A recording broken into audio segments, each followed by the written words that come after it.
আমাদের এই রকমই বুটেবল পেন ড্রাইভটি সম্পর্কে জানতে চাচ্ছেন, এই ডিভাইসটির কি কি ফিচার আছে এবং সেই ফিচারগুলো কি কি, এই ফিচারগুলো কিভাবে কাজ করে তার প্র্যাকটিক্যাল আপনি জানতে চাচ্ছেন।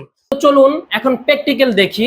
আমরা যখন এই ডিভাইসটি আমাদের কম্পিউটার প্লাগ ইন করে বুট মেনু থেকে পেন ড্রাইভটি সিলেক্ট করে দিব, তখন আপনার সামনে এরকম একটি ইন্টারফেস শো করবে। এটা হচ্ছে প্রথম পেজ। এখানে প্রথমে উইন্ডোজ সেটআপ 11, 10, 8, 7 আদার্স, অর্থাৎ এখানে আরো একাধিক ফিচার আছে। আমরা 2 নাম্বার 3 নাম্বার এটা আমাদের সিস্টেম ফাইল, 4 নাম্বার হচ্ছে কালি Linux, 5 number Android version, 6 number antivirus. এটা হচ্ছে প্রথম পেজে।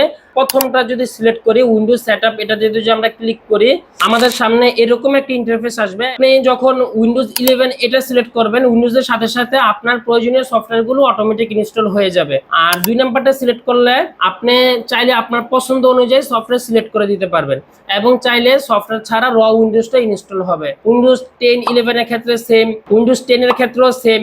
তারপরে আছে উইন্ডোজ 8। যদি আরেকটু নিচে আসি, উইন্ডোজ 7 ভার্চুয়াল উইন্ডোজ, এটা খুবই গুরুত্বপূর্ণ। অর্থাৎ আপনার যদি হঠাৎ করে উইন্ডোজ ক্র্যাশ করে, আপনি চাইলে আপনার সমস্ত ডাটা সেভ রেখে তারপরে উইন্ডোজ দিতে পারবেন। অর্থাৎ এই পেন ড্রাইভ দিয়ে আপনার একটা উইন্ডোজ রান হবে হার্ড ডিস্ক এবং এসএসডি ছাড়া। তারপরে আছে ডাটা রিকভারি, পার্টিশন ম্যানেজার। তো আপনি যদি ডিভাইসটি সংগ্রহ করতে চান তাহলে অর্ডার নাও বাটনে ক্লিক করে আপনার নাম, ঠিকানা, মোবাইল নাম্বারটা দিয়ে ডিভাইসটি সংগ্রহ করতে পারেন।